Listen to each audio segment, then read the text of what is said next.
Hey team, I'm going to do a 2-in-1. I'm going to do a review on my backpack, which is a 90 litre bison from Tatonka, and I'm also going to do a review on pack management. Basically, it's how I pack my backpack to streamline my process to be more efficient. It's a cool team, let's get into it. Alright, so what we've got here, we've got a thermal mat which I use for sitting down and glassing.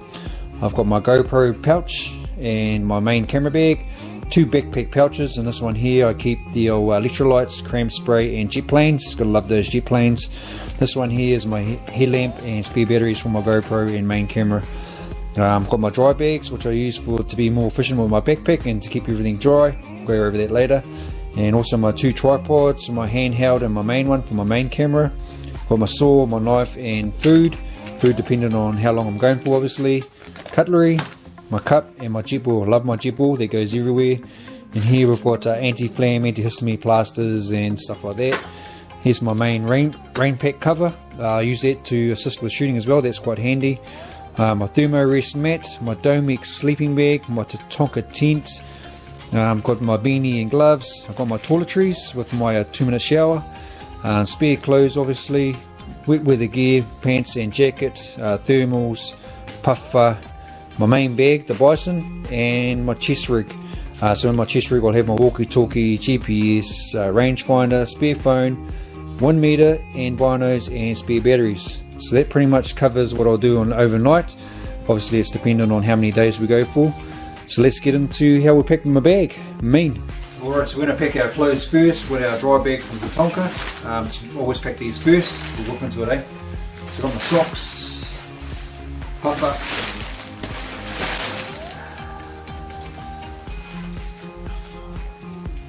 pants, top, thermals,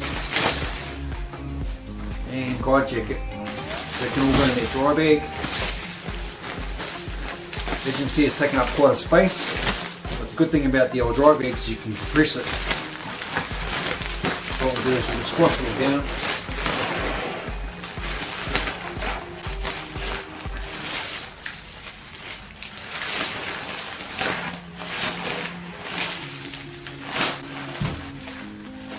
So that's basically sucked all the air out of it, compressed all the clothes, nice and tight.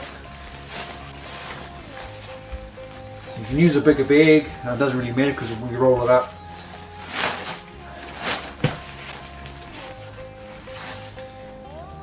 So that's nice and compressed and obviously waterproof. Next we're going to do the old Halo sleeping bag. Again, just using another Tatonka bag.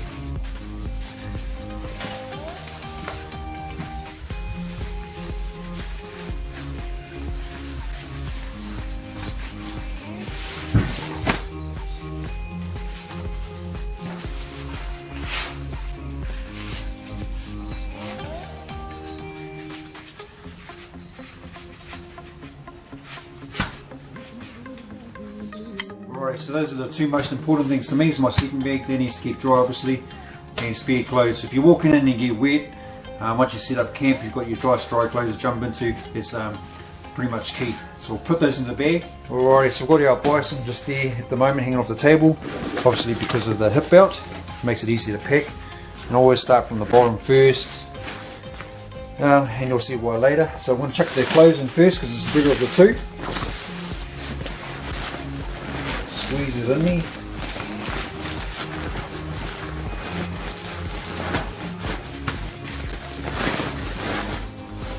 And sleeping bag. It's going to be pretty tight, but that's cool.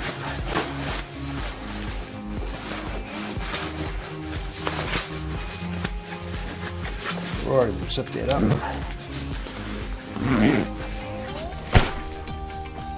Alright, so in the top pocket I put the old rain cover. In case it rains you can cover your pack to keep your gear dry. And also the gloves and beanie in case it gets cold you can get warm for obvious reasons. So put those in the top. So easy access. Flip the lid over. We've got the old pouch under there. It's got the old plus, obvious reasons. So I tend to use it for that. So I'll put the old anti-flam pills, plasters and all that sort of stuff that can go in there. And also the toiletries go in there as well. And last but not least, my cup. I like to have my cup handy. Alrighty, so on the bison we've got 2 side pockets, one on each side obviously. In this side pocket here I like to put my wet weather gear, in case the weather turns it's easy access, just rip it out and put it on. So I've got my pants, I put that down the bottom because I'm less likely to put those on. And also my rain jacket. So you'll probably note that the rate pack cover is on the top, which is easy to cover the pack. And wet weather gear is also to obtain because it's in the side pocket here. Cool, so we'll move around to the other side. So in this pocket you can already see what I put in here is my overnight food, not my snack food, my like cooking food, like dehydrates and my cooking gear. So we'll just put those in there like so.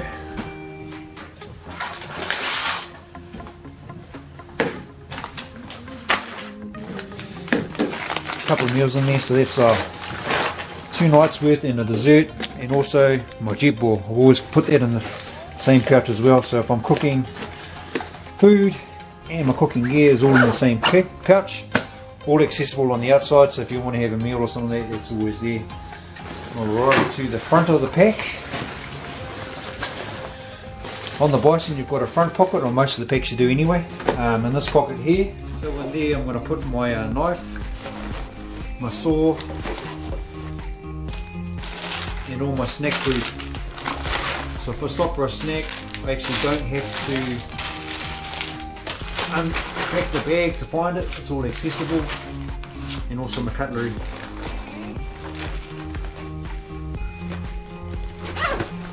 So that's all accessible, that's in the front pocket there. We're getting down to the wire now. Alrighty, before we move to the centre of the pack, I actually forgot to put my thermarest in there, so I whipped that in the same side as my jacket and pants, my wet weather gear. That fills up my side pocket quite nicely.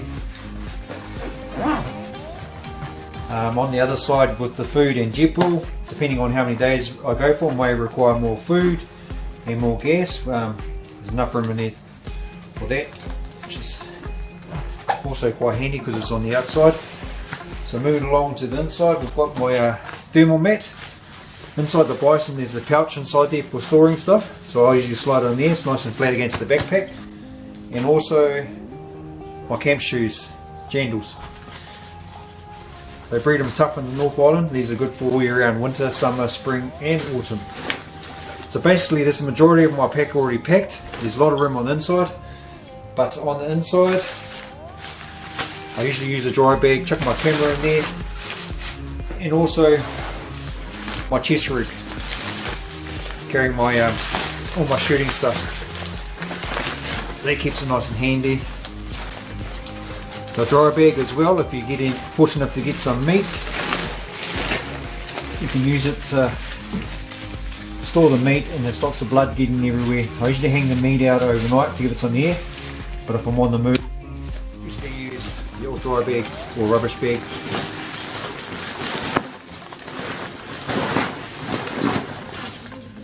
And also water, depending on obviously on how long you're going.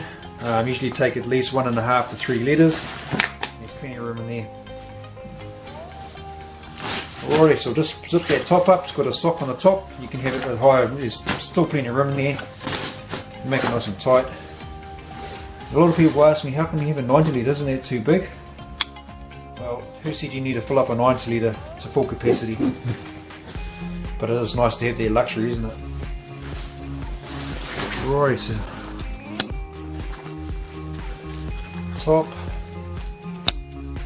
On the side I'm going to put my tripod. The other side I might have my rifle if I'm not carrying my rifle. And also my hip pouch is easy accessible both on the sides and tatonka on the outside. Obviously headlight, you can take it on, take it off at night time, you know where it is. And also with electrolytes and cheap planes. It's cool, so we'll whip those on.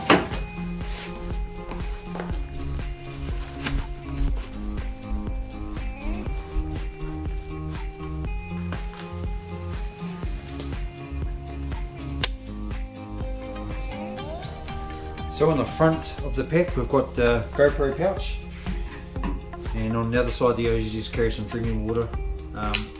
You can use the bladder and hang it out the top with the hose, but I actually like Using that it's easy to gather water out of streams and stuff like that. Well team, that's the old 90 litre bison from Tatonka. Let's check it up close range, eh? So first up we've got the X1 carrying system. This is designed for heavy loads, and being a 90 litre you need that comfort. You've got adjustable shoulder points there, there and there, just to suit your shoulders, and also this is adjustable as well to suit your back, so you can customise this to fit your body.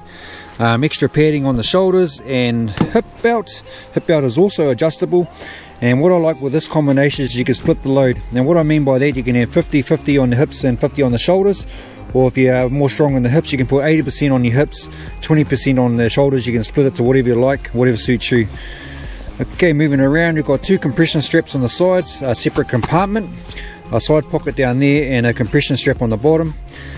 And on the back there you've got two straps as well for compression. I put my tent on there for obvious reasons. I like it on the outside. Ice axe holder right there. You've got a front pocket which I keep my snacks and knives and saw. Opening the lid, we've got an extendable throat with draw cords, so you can obviously if you're using a small load, use the draw cords to tighten it up, or if you've got a bigger load you can extend it up. And you've also got a compression strap on the top there as well. And while that lid's open, you've got a first aid kit there, so used for toiletries and first aid. And we've got a top pocket on top, got handles, one on the back and one on the front. Now these handles are solid, I use them on numerous occasions. And it's the same on the other side. You've got the old compression straps on the side pocket there. And what you'll also notice, which I find quite handy, is the separate pockets. You've got the two side ones, the bottom one, the main one, the lid underneath where I use the first aid, and the lid on top, so you can separate it to be more efficient, more streamlined. Now I've used this pack on numerous occasions over a few years, and I've put a lot of weight in it. It's been put to the test and it's come through with fine colours, so I highly recommend it. So check it out. I mean,